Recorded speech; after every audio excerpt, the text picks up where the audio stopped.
The European Court of Justice has ruled that ride-hailing service Uber is a transportation company. While this may sound fairly obvious to anyone who's ever used the service, Uber has up until this point been operating as a computer services business that connects users with drivers. This has allowed it to operate with looser regulations and licensing under EU law. An EU directive limits the restrictions that can be placed on digital services, and it expressly excludes transportation services. Uber getting reclassified is likely to mean greater regulation on how it's allowed to operate. Business as usual. According to Uber, it's going to be business as usual.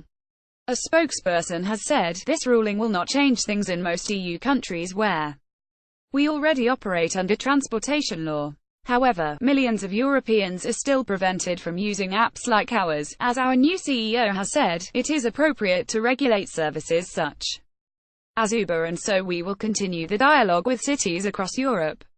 This is the approach we'll take to ensure everyone can get a reliable ride at the tap of a button. Uber doesn't own vehicles or directly employ drivers, which has enabled it to jump through the EU's business classification loopholes.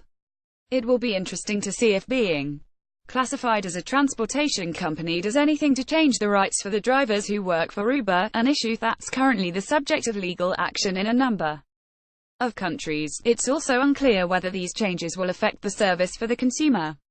If the company has to adhere to more rules, its operating costs will likely increase, and those extra costs could be passed on to customers. The court hearing came after a Barcelona-based taxi company called Elite Taxi took Uber to court.